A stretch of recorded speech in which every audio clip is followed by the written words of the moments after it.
Hello students, under lesson number 7 metals and non-metals. Today we will see the chemical properties of non-metal. Yesterday we had seen the chemical properties of metals, and those properties are their electronic configuration, means they have 1, 2 or 3 electrons in its outermost orbit. They have a tendency to form the ions with they have a tendency of formation of ions by donating the electrons. Then metals react with oxygen and forms their oxides, and when this oxide react with acids they form salt and water. Now reaction with acid. When metals react with acid they releases hydrogen gas. The reaction with water also we had seen that inside it some metals are there, they are means in cold water there is no effect on the metals, but metals like sodium and potassium react with the cold water and produces their hydroxides and hydrogen gas. Magnesium metal reacts with the steam that we had seen yesterday. Now we will see the chemical properties of non-metals. Okay, if you see here, yesterday we seen the atomic structure of the and electronic configuration of metals. If you see here, you will notice that here in outermost orbit how many electrons are there? 1, 2 and 3. Okay, but the non-metals have the how many electrons in its outermost orbit? Here in electronic configuration of nitrogen, oxygen and chlorine is given. Here 5, 6, 7. These electrons are present in outermost shell orbit of a which, that is non-metals. So most of the non-metals have 4 to 7 electrons in their valence shell. So they have a tendency. So we'll see here what is the atomic number of nitrogen. The atomic number of nitrogen is 7. Okay, so when their electronic configuration is takes place, at that time what happens? The this is the first orbit and this is second, this is the nucleus of it. Okay, so here when the electronic configuration takes place, at that time, as you know that nitrogen atomic number is 7, so 7 protons are there in its nucleus and 7 neutrons are there. And electronic configuration inside first orbit, inside 2 electrons will enter, and in second orbit how many electrons? Because atomic number is 7, so 1, 2, 3, 4 and 5. So this is the electronic configuration of nitrogen, and it has how many electrons? 5 electrons in the outermost orbit. Okay, if we are speaking about the oxygen, its atomic number is 8. Its atomic number is 8, so it has how many electrons? That is oxygen atomic number is 8. So first orbit 2 electrons will enter, and in second orbit 6 electrons will enter. Suppose this is only the structure of the oxygen, then as its atomic number is 8, its atomic number is 8, it has how many protons in its nucleus? 8 protons and 8 neutrons are there. And electronic configuration inside first orbit how many electrons will enter? 2, and second orbit inside 6 electrons will enter. And if you see here 1, 2, 3, 4, 5 and 6, so it has how many electrons in its outermost orbit? 6 electrons.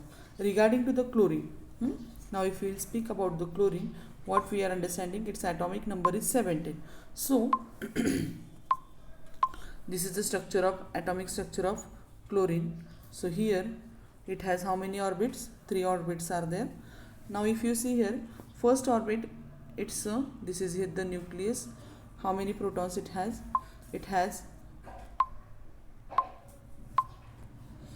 17 protons are there. 17 protons, 17 neutrons. Okay, and how is the distribution of electron is there? First orbit inside 2 electrons will enter.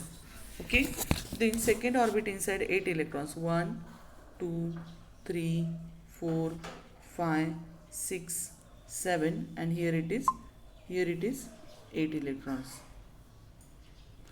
Okay, and last orbit inside 7 electron will enter in the which shell?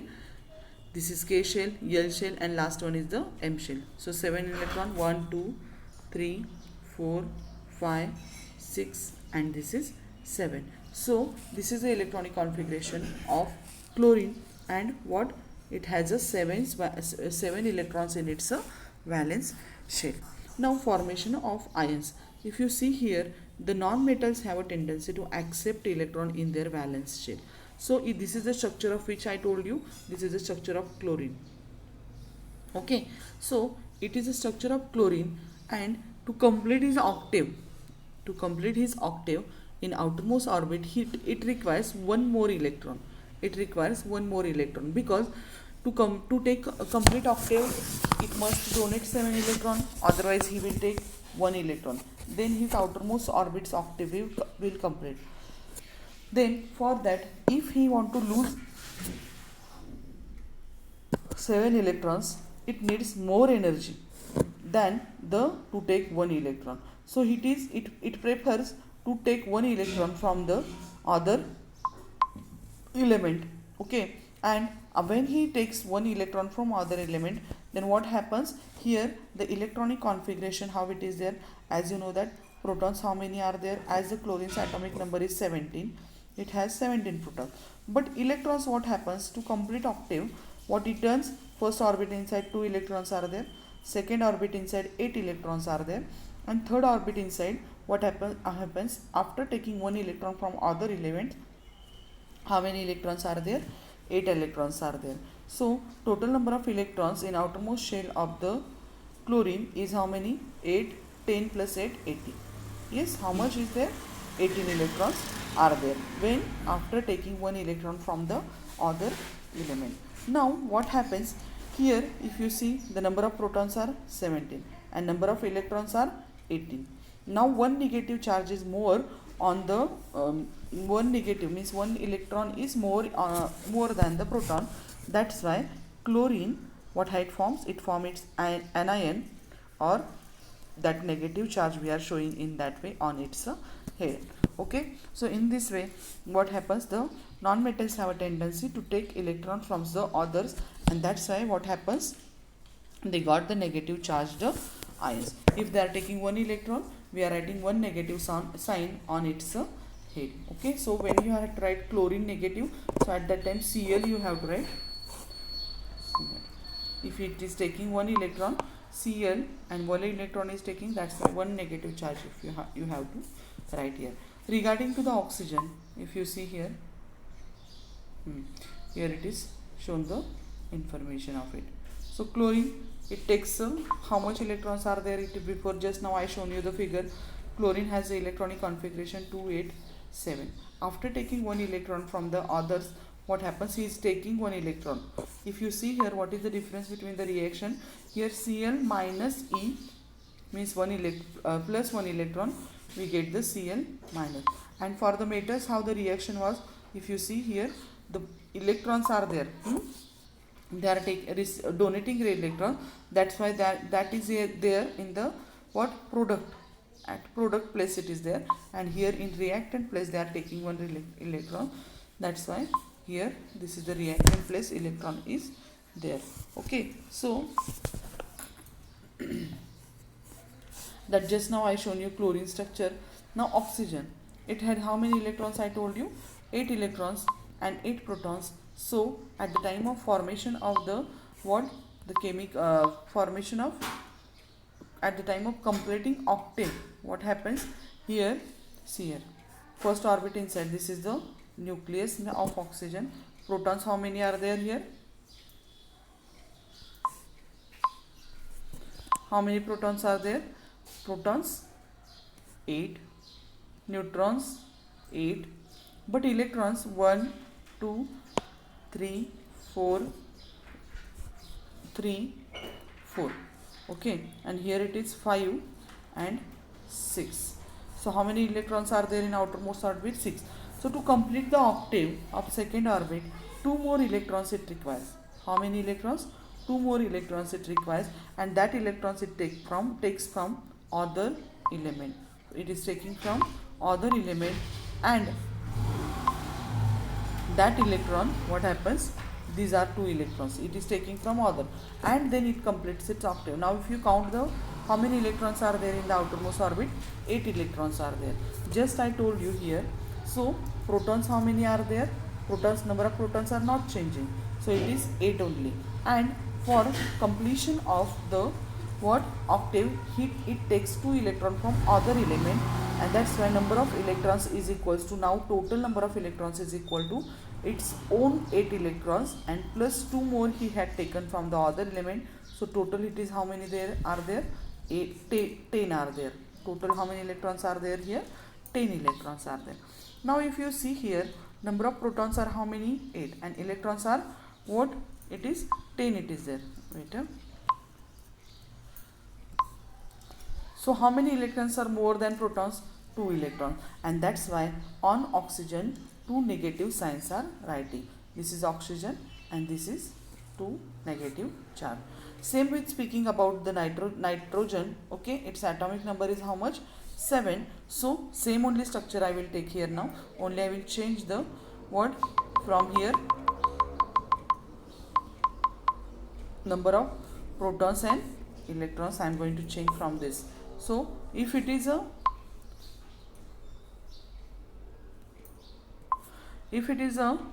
nitrogen, then how many electrons it has? 5 plus 2, 7 protons, 7 neutrons, and electrons are also 7. So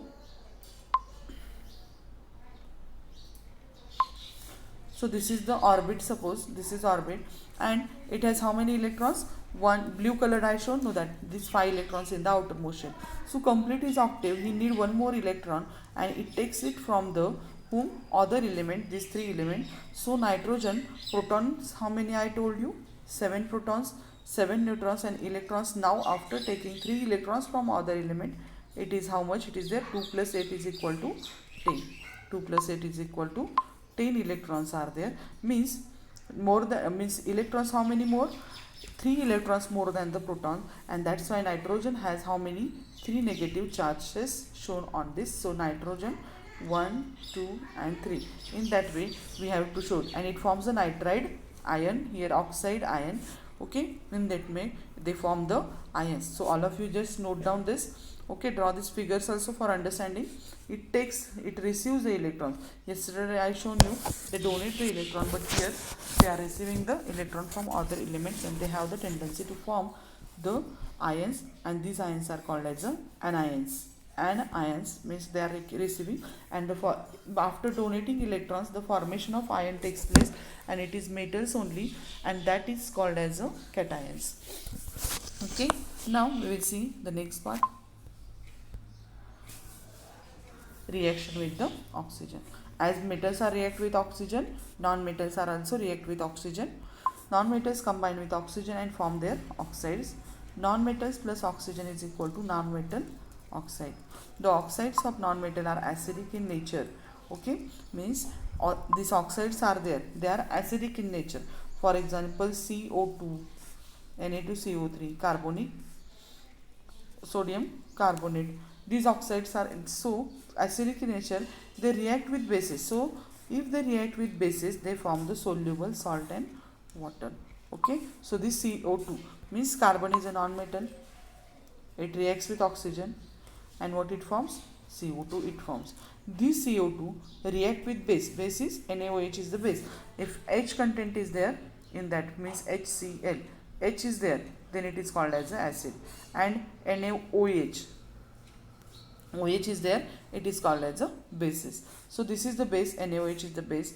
When base they react with, means the oxides of non-metals react with bases, it forms respected carbonic salts. Means this is sodium carbonate, this is called as a sodium. Na2CO3 it is called as a sodium carbonate, and water it forms, okay. Understand, this is a chemical reaction. CO2 for water, NaOH sodium hydroxide, Na2CO3 carbonic sodium carbonate, and H2O, that is our water, okay. Now this carbonate, this what happens, CO2 plus H2O, what it forms? Carbonic acid.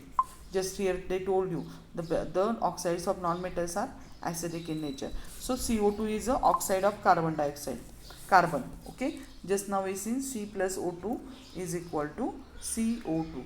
When this carbon dioxide mix into the water, it forms the carbonic acid, and its formula is H2CO3. Sodium, its formula is sodium, sodium not, carbonic acid. Okay, then here this is the carbon dioxides, it forms the acid. Now SO2. SO2 is the oxide of sulfur. Sulfur plus oxygen is equals to SO2. Okay, so this is oxidation reaction. That SO2 when reacts with the water, it forms sulfuric acid, sulfurous acid. SO3 is there, then it is called as sulfurous acid, and SO4 is there, it is called as a sulfuric acid. Okay, now here when this SO2 reacts with the water, it forms a sulfurous acid, and its molecular formula is H2SO3. Okay, now this sulfur dioxide when reacts with water, it forms a sulfurous acid. Same way, when this what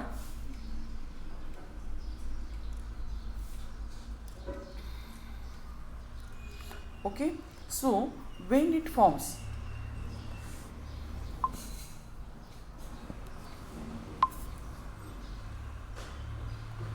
when sulfur reacts with oxygen, when it forms the sulfate, okay, SO3, it reacts with the oxygen and it forms the H2SO4. That is our sulfuric acid that we are using in the lab. Means from this what we are understanding, the oxides of the non-metals, when they react with acid, it forms the respected acids. Okay, non-metals do not react with the dilute acids. That is important. Means they react with the which concentrated acids, not dilute acids. Now the next point is the use the metals and non-metals. Prepare a list of and uses of metals and non-metals in everyday life. It is very easy. Suppose for example I am writing here gold. Suppose I will write what we are using gold for ornaments inside. Name of non-metal, which is the non-metal, you know, suppose carbon. Okay, that we are using for carbon. Otherwise we will take example of the non-metal of phosphorus, sulfur. Suppose sulfur is, it has a medicinal use. In that way you have to write the name of oxygen. Suppose we wrote it here, then it is we are using for the what, it is using for the respiration. In that way their uses and their some metals uses and some non-metals you have to write that we are using in the daily life.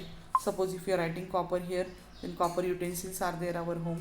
Silver is there, silver articles are there. Aluminium, we are making the wires, sheet from the aluminium. With these utensils are also made up of aluminium. Means these types of uses you have to write. Non-metals inside, oxygen is there, carbon dioxide is there, carbon is there, and other are also means are there. That uses you have to write of your own. Now let's recall. While studying chemical properties of metal, it is found that gold or silver do not react readily. Gold and silver do not react readily. Why? Because their octave is, if they are it depends on the electronic configuration of gold and the silver, they are reacting with the others or not. So the reason behind it is that silver and gold do not react with oxygen even at high temperatures. We are providing more and more temperature, then also they are not reacting, as they are less reactive and are placed below the reactive series. Means reactive series is there, that is you will study in the future classes, and they are below it is there, and hence they are called as a noble metals. They are noble metals, means their electronic configurations inside octave is completed. But okay, so gold is a noble metal and silver is there fades after some month year due to tendency of react with the sulfur. But that silver is there, it is do not react with the oxygen, but silver reacts with whom? Sulfur. Okay, and that's why, because these are the noble metal, and that's why they are not reacting with the any other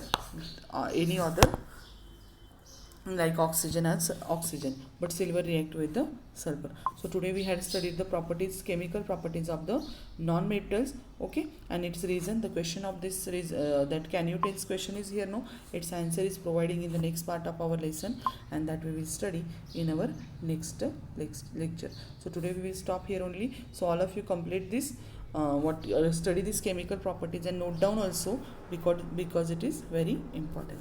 Okay, so today we will stop here only, and have a good day.